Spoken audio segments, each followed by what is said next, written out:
जो विधानसभा में तो रिट पहले ही लगा दी। ये जो माननीय स्पीकर महोदय हैं उन्होंने इस पर फैसला नहीं किया, तो बात तो उन पे है।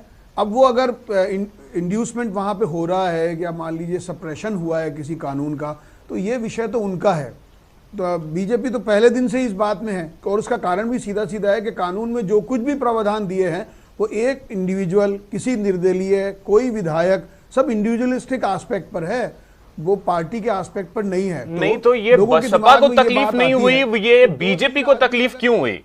बसपा को तकलीफ नहीं हुई, बसपा की तरफ से कोई याचिका नहीं लगाई गई, चाहे वो स्पीकर हो या कोर्ट में। बीजेपी को क्यों तकलीफ होने लगी ज्यादा?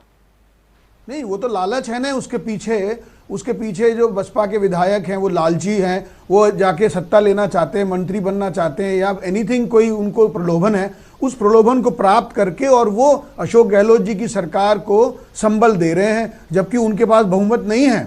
तो ये बात तो है ही, ये सब लोगों को लगता है बहुमत नहीं है, तो फिर फ्लोर टेस्ट बुलाने के लिए बीजेपी क्यों तैयार नहीं है?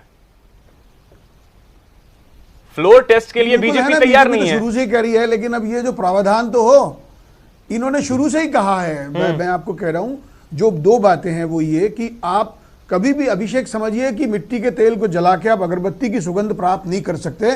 जो यहाँ पे ज्ञान दे रहे हैं माननीय गहलोत जी, उनकी खुद की क्या हालत है। वो बीटीपी के विधायक पहले कह रहे थे चाबी निकाल ली मेरी, और जाके दूसरे दिन बैठ के पकौड़े खा रहे हैं उनके साथ।